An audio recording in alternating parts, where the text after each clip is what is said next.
हूं नीलू सिंह। हर पल और हर लम्हा हमारे चारों ओर जुर्म का गंदा खेल खेला जा रहा है। मुजरिम बेखौफ होकर सिस्टम को चैलेंज कर रहे हैं, लेकिन हम अपनी जिम्मेदारी को समझते हुए मुजरिमों को चैन से नहीं बैठने देंगे। आपको खबरदार करना हमारा फर्ज है, इसलिए हम हर पल हम कर रहे हैं आपके लिए तफ्तीश।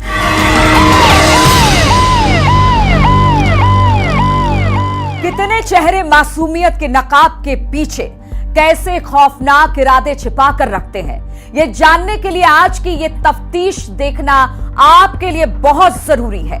आज की तफ्तीश ऐसे ही निर्दयी मासूम चेहरे की है जिस पर आरोप है कि उसने सेवक रहते हुए जम्मू कश्मीर पुलिस के एक आला अधिकारी की जिंदगी का दिया ही गुल कर दिया। ये तफ्तीश सोचने पर मजबूर कर देगी कि आखिर अब किसका को अपने समीप आने दिया जाए। पुलिस का आरोप है कि आरोपी इस पुलिस अफसर का साया था। वो तो उस पर खुद से ज्यादा भरोसा करता रहा होगा, तभी तो उसे अपने साथ रखता था। लेकिन उसे क्या पता था कि वो जिस पर खुद से ज्यादा भरोसा करता है वही एक दिन उसकी मौत का हरकारा बनकर उसे ही लहूलुहान कर देगा। सब कुछ जानने के लिए जम्मू कश्मीर पुलिस के डीजी जेल हेमंत कुमार लोहिया की निर्मम हत्या की देखिए ये तफ्तीश।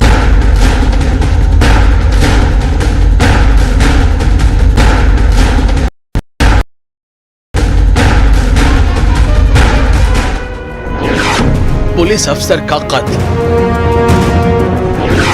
कत्ल के पीछे कौन? मुलजिम तक पहुंची पुलिस, अब आरोपी उगलेगा कई राज। क्या है हत्या की असल वजह? ये सीधा सादा सा दिखने वाला नौजवान क्या कातिल हो सकता है? जी हां, इस नौजवान पर एक संगीन आरोप लगा है। इसने अपने मालिक की हत्या की है। मालिक भी कोई छोटा नहीं, जम्मू कश्मीर पुलिस के महानिदेशक जेल हेमंत कुमार लोहिया की हत्या का आरोप है इस पर। पुलिस महानिदेशक हेमंत लोहिया अपने दोस्त के घर रह रहे थे, उसी घर में उनकी हत्या का आरोप है इस हीरो से दिखने वाले विलन पर। पुलिस के मुताबिक हेमंत लोहिया की हत्या के आरोपी नौकर का नाम यासिर है। पुलिस की तेज रफ्तार तफ्तीश और जगह जगह नाकाबंदी की वजह से उसे पाकिस्तानी सीमा के करीब से पकड़ लिया गया है। तारीख 3 अक्टूबर 2022, 10:30 से 11 बजे, स्थान उदयवाला। जम्मू के उदयवाला में उस समय सनसनी फैल गई जब director general jail HK Lohia का शव उनके दोस्त के घर पाया गया। शव को देखते ही साफ लग रहा था कि उनका कत्ल किया गया है। शव की सुई सीधे सीधे उनके नौकर यासिर अहमद की ओर मुड़ गई, जो मौके वारदात से फरार पाया गया। पुलिस के अनुसार यासिर ने HK लोहिया पर कांच की बोतल से तेज तर्रार हमला किया, जिसके नतीजे में उनकी मृत्यु हो गई।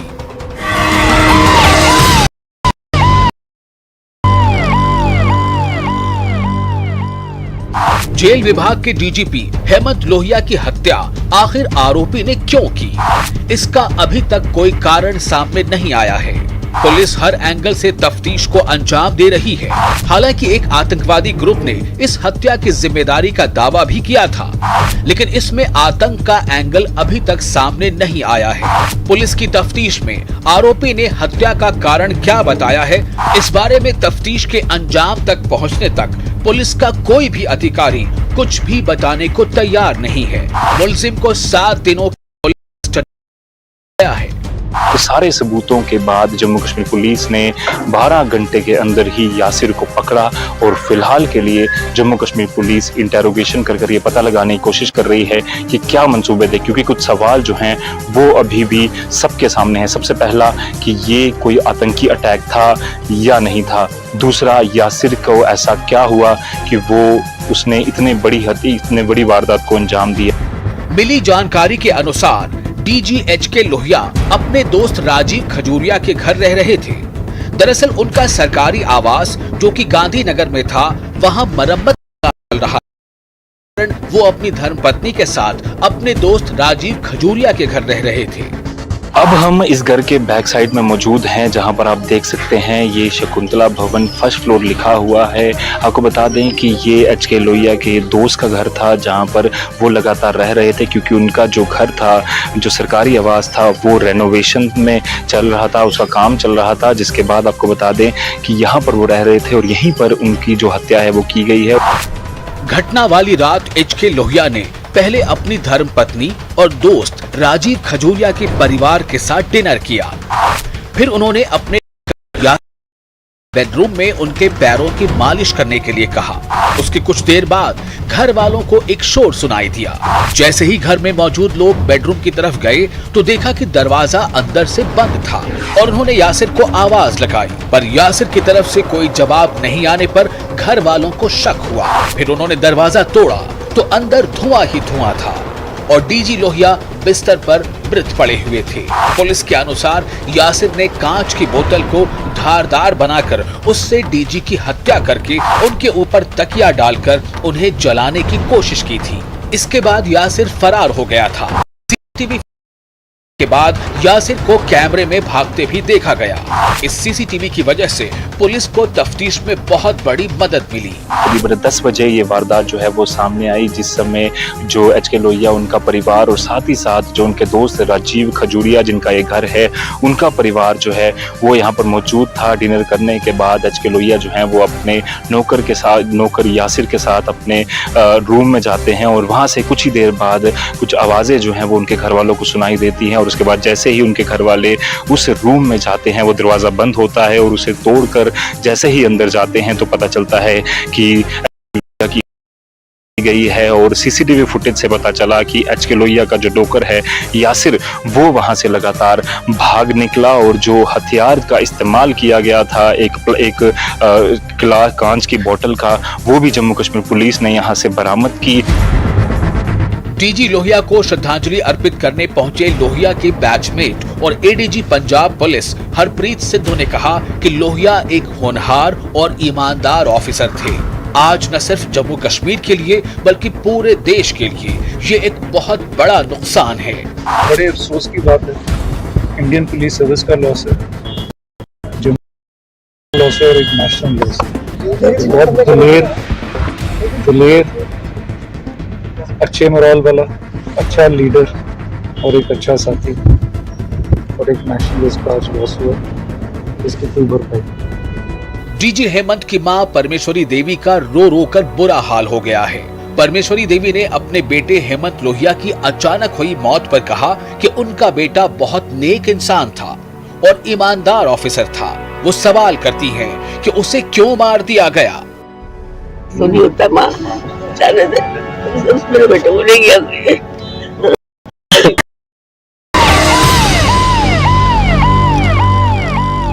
जम्मू कश्मीर पुलिस के डायरेक्टर जनरल दिलबाग सिंह ने बताया कि डीजी लोहिया का आरोपी हत्यारा यासिर अहमद मानसिक रूप से बीमार है। उन्होंने कहा कि पुलिस को जो सबूत मिले हैं उसके मुताबिक यासिर का रवैया आक्रामक था और उसकी हरकतों से पता लगता है कि वो मानसिक रूप से बीमार है। साथ ही यासिर की एक डायरी भी पुलिस के हाथ लगी है, जिससे ये साबित होता है कि यासिर अपनी जिंदगी से मायूस था और डायरी में कई जगह उसने अपनी मौत की तमन्ना भी की है, जो कि उसकी दिमागी हालत बयां करती है। मैं जैसी लाइफ हूं, प्रॉब्लम नहीं है, प्रॉब्लम इस बात से है आगे हमारा क्या होगा। वो अपनी डायरी में आगे लिखता है, एक उम्मीद के साथ शुरुआत होती है लेकिन अंत अनुभव के साथ होता है, यही जिंदगी है। ये बहुत अनफॉर्चुनेट वाक़ा है कि घर में ट्रस्टेड आदमी जो आप बतौर कुक जिसको या बतौर डोमेस्टिक हेल्प इस्तेमाल करते हैं वो इस तरह की बात करे। कुछ रेलेवेंट क्लूज ऐसे मिले हैं जिससे लगता है कि उसका स्टेट ऑफ माइंड जो थोड़ा सा काफी डिफरेंट था और पुरानी उनकी हिस्ट्री में भी थोड़ा पता चल रहा है कि काफी एग्रेसिव नेचर का वो आदमी था। डीजीपी जम्मू कश्मीर ने दुर्भाग्यपूर्ण मामला है। इसमें मुख्य आरोपी डीजी लोहिया का डोमेस्टिक हेल्पर यासिर अहमद है। वहीं आतंक के लिंक होने के बाद से पुलिस महानिदेशक ने साफ इनकार कर दिया उन्होंने कहा कि अभी तक की जांच में कोई आतंकी लिंक के सबूत नहीं मिले हैं। उन्होंने कहा कि आतंकी संगठन बेशर्मी से हर अपराध को अपने नाम करने की कोशिश में रहते हैं। ये किसी भी चीज को बेशर्मी से ओन अप करने की इनकी एक कोशिश रहती है। इस तरह का कोई अभी तक क्ल्यू जहां पर नहीं है, उस इशू को फर्दर टाइम रूल आउट, तफ्तीश के दौरान अगर कोई ऐसी बात आएगी तो उसको देखा जाएगा। 1992 बैच के IPS officer DG jail HK Lohia की निर्मम हत्या मामले में आरोपी यासिर को जम्मू कश्मीर पुलिस ने इंडो पाक बॉर्डर कानाचक से गिरफ्तार किया था। डीजी जेल एचके लोहिया की हत्या को लेकर कई सारे सवाल उठ रहे हैं और उन सब सवालों के जवाब जानने के लिए जम्मू कश्मीर पुलिस अब यासिर से पूछताछ कर रही है। डीजी प्रिजन एचके लोहिया की हत्या के बाद फरार यासिर को इंडो पाक बॉर्डर कानाचक से पकड़ा गया है और अभी दुमाना पुलिस स्टेशन जो है वो उसे लाया गया है। हम यहाँ मौजूद यासिर से पूछताछ जो है वो यहाँ पर लगातार की जा रही है। आपको बता दें कि यासिर कल रात से ही एचके लोहिया के घर से जो है वो फरार था और तभी से जम्मू कश्मीर पुलिस को उसकी तलाश थी, जिसके लिए पुलिस ने अलग अलग टीमों का गठन भी जो है वो किया था। यासिर जो है वो रामबन का रहने वाला है और इसको ढूंढने के लिए बड़े पैमाने पर जो है वो छानबीन की जा रही थी और उसी में जम्मू कश्मीर पुलिस को इंडो पाक बॉर्डर कानाचक से बड़ी कामयाबी मिली और फिलहाल के लिए दुमाना पुलिस स्टेशन में यासिर को रखा गया है, जहां पर आला अधिकारी जम्मू कश्मीर पुलिस के उससे पूछताछ कर रहे हैं कि ये क्यों किया और पीछे पूरी वजह थी।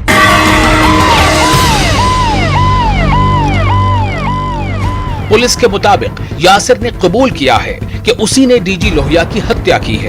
हालांकि हत्या के कारण को लेकर पुलिस ने कहा कि उसे लेकर तफ्तीश जारी है। पुलिस ने यासिर को 7 दिन के रिमांड पर लिया है।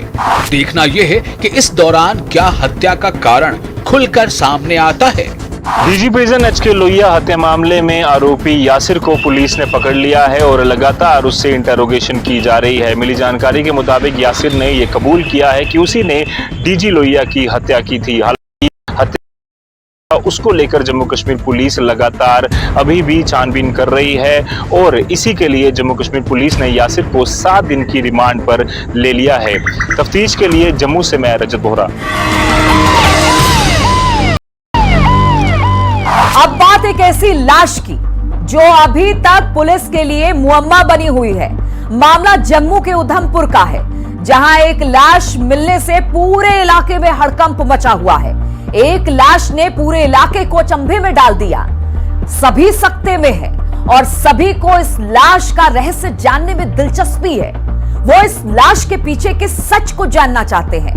वो ये जानना चाहते हैं कि ये आखिर उस नहर में कैसे पहुंची। आखिर क्या है इस लाश का सच? क्या यह कत्ल है या फिर खुदकुशी? ये सब जानने के लिए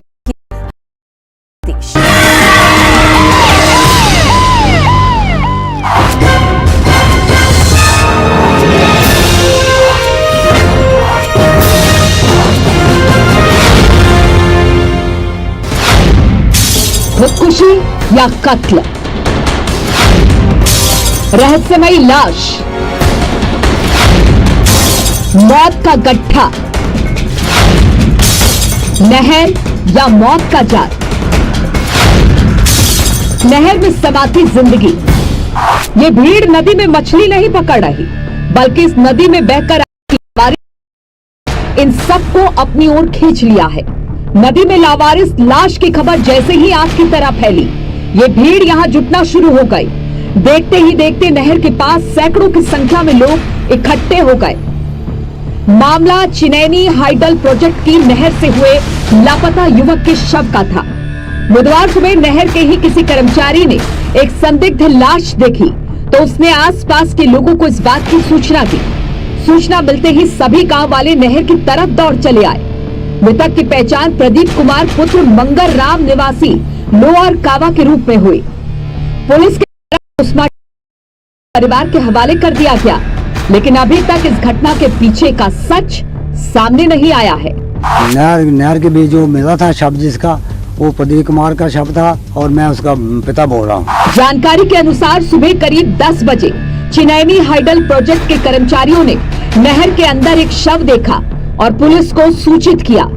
कुछ समय बाद पुलिस की एक टीम मौके पर पहुंची, लेकिन शव नहर के अंदर था और नहर अधिक गहरी होने के कारण बाहर निकालने में काफी मशक्कत करनी पड़ी। शव भी पूरी तरह से सड़ गल गया था। पुलिस ने शव को जिला अस्पताल पहुंचाया। काबा के लोग जिला अस्पताल पहुंचे और उन्होंने शव की पहचान की। परिवार के सदस्यों ने बताया कि प्रदीप कुछ दिनों से लापता था, जिसकी तलाश जारी थी। पोस्टमार्टम के बाद शव को परिवार के हवाले कर दिया गया। पुलिस ने संदिग्ध मामला दर्ज करके तफ्तीश शुरू कर दी है। वो घर से गया था सुबह वो डेली जाता था, सरिये वाले मिस्त्री के साथ वो डेली काम करता था। तो वो चला गया, सुबह खाना खाया, खाना खाने के बाद वो बाइक लेके वो चला गया शनिवार के दिन। तो वो शनिवार के दिन उसने काम किया है किसी मिस्त्री के साथ में। शाम को काम करके वो किसी दुकान में सामान में रखा है उसने, तो वो घर पर वापस नहीं आया। नहर विभाग के कर्मचारियों ने लोअर कावा के ग्राम वासियों को जब इस बात की सूचना दी, तो कावा के लोगों के साथ ही लोअर कावा के सरपंच भी मौके पर पहुंचे। सरपंच दुर्गा दास शर्मा ने इस पूरे मामले में नहर विभाग को ही जिम्मेदार ठहराया। उन्होंने कहा कि ये नहर लोगों के लिए मुसीबत बन चुकी है। इससे पहले भी कई लाशें मिली हैं। आरोप है कि नहर के साथ सुरक्षा दीवार नहीं होने की वजह से आए दिन लोग और मवेशी नहर में गिरकर मारे हैं। 3 से 4 लोगों की मौत हो रही है। चिनैनी हाइडल प्रोजेक्ट की तरफ से नहर के किनारे दीवार का निर्माण नहीं किया जा रहा है। कई वाहन भी गिर चुके हैं। ग्रामीणों के मवेशी तो आए दिन गिरते रहते हैं। कावा में जो पीडीसी की नहर है, वहाँ पर बड़ी दफा पहले भी शव आए, आज भी जो शव आया ये लगता है कि 3-4 दिन का पहले गिरा हुआ है, आज निकला हुआ है। जहाँ पर जब ये डिपार्टमेंट है, पीडीसी डिपार्टमेंट, उन्होंने जब सूचित किया, हमारे गांव वाले जब मुझे सूचित किया कि यहाँ पर डेड बॉडी आई हुई है, हमने देखी जो डेड बॉडी थी, हमने पुलिस को सूचित किया, पुलिस मौके पर पहुंची। लेकिन ये बड़ी दफा हादसा हुआ, 2 महीने पहले भी ऑटो से जो लड़का गिरा। ये नालायकी क्या है कि जो डिपार्टमेंट की नालायकी है, जहाँ पर फेंसिंग है, बड़ी सेफ्टी हो सकती है। हम यही रिक्वेस्ट करना चाहते हैं, जो फेंसिंग नहर पे है, इसको फेंसिंग लगवाए गए और लोगों की सेफ्टी की जाए। शहर और आसपास के इलाकों में लगातार शव मिलने पर डर का माहौल है। 7 अगस्त को लापता व्यापारी का शव मिला था। उसके बाद बिल्लन बावली इलाके में एक अज्ञात शव मिला था। इसके बाद बिरमा नाले से महिला का शव बरामद हुआ था। कुछ दिन बाद वार्ड नंबर 5 में नाले से व्यक्ति का शव बरामद हुआ था और अब बुधवार को 5वां शव बरामद हुआ है। वैसे हम इस मामले की तह में जाने की कोशिश करेंगे और ये भी जानने की कोशिश करेंगे कि ये एक हत्या या फिर सड़क दुर्घटना। लेकिन यहां नहर में लाशों का मिलना कई सवाल जरूर खड़े करता है और पुलिस के काम को बढ़ाता ही है। गांव वालों की मांग पर नहर के साथ सुरक्षा दीवार फौरन बनाना चाहिए, ताकि दुर्घटना अगर है तो फिर आगे से ये ना हो, और अगर ये हत्या है तो पुलिस की तफ्तीश को और अधिक गहराई में उतारना होगा। जहां तक आत्महत्या की बात है तो इस ओर प्रशासन से अधिक समाज को ध्यान देने की जरूरत है। पुलिस इस मामले की तफ्तीश में जुटी हुई है कि क्या ये कोई दुर्घटना है या फिर इसके पीछे कोई आपसी रंजिश। उसने अभी अज्ञात के खिलाफ मामला दर्ज किया है। पुलिस भी ये मान रही है कि ये कोई पहली बार नहीं है कि यहाँ से कोई शव मिला है। इससे पहले भी कई बार यहाँ से लावारिस शव मिलते रहे हैं और उस पर पुलिस कार्रवाई करती है। आंकड़े पिछले 10 साल के अगर आप देखेंगे तो हर साल जो है डेड बॉडी मिलती है और पुलिस उसके ऊपर अप्रोप्रिएट कार्रवाई करती है, और अगर उसमें फाउल प्ले पाया जाता है तो उसके ऊपर जो है FIR रजिस्टर करके जो अक्यूज्ड पर्संस हैं उनको प्रोसिक्यूट किया जाता है। पुलिस इस मामले को हर कोण से देख रही है, जिसमें आत्महत्या को लेकर भी तफ्तीश की जा रही है।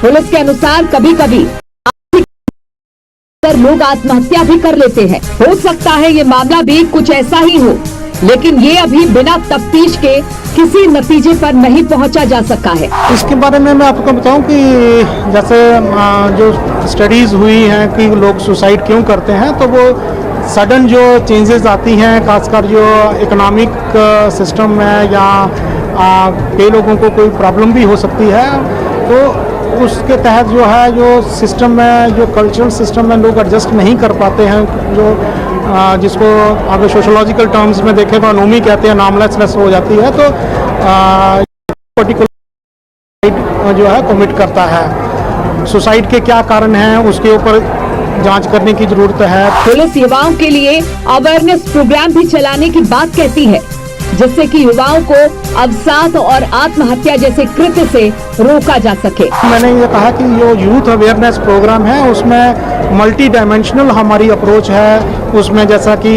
हम नशा मुक्त के ऊपर बात करते हैं, DPS एक्ट के ऊपर बात करते हैं, जो साइबर क्राइम है और बाकी जो एरिया में जो चोरी चकारी या बाकी एक्सीडेंट की जो वारदात होती हैं उसके ऊपर डिस्कशन होती है। इसके साथ ही वीमेन पुलिस हमारे हैं वो वीमेन इश्यूज और चाइल्ड इश्यूज के ऊपर बात करते हैं। जो कंसर्न पुलिस स्टेशन और पुलिस पोस्ट से जो ऑफिशियल नियुक्त किए जाते हैं वो जनरल क्राइम के ऊपर बात करते हैं। तो उसमें जो सुसाइड भी एक अहम जो टॉपिक रहता है डिस्कशन में, तो उसके बारे में भी बच्चों को जो है और लोगों को अवगत कराया जाता है कि अगर किसी को कोई इशू है तो उसमें अपने घर वालों के साथ शेयर करें। अगर कोई पुलिस रिलेटेड है तो पुलिस के पास लेके आए, क्योंकि हमारे पास यहाँ पे वीमेन पुलिस स्टेशन भी है, अलग अलग जगहों पे थाने चौकियाँ हैं, ताकि उसको जो है हम जो लीगल जो सोल्यूशन निकाल के, ताकि लोग जो है इस टाइप की कोई ना जान जाएं। तो जो हमारा यूथ अवेयरनेस प्रोग्राम है उसमें इस टॉपिक पे भी डिस्कशन होती है।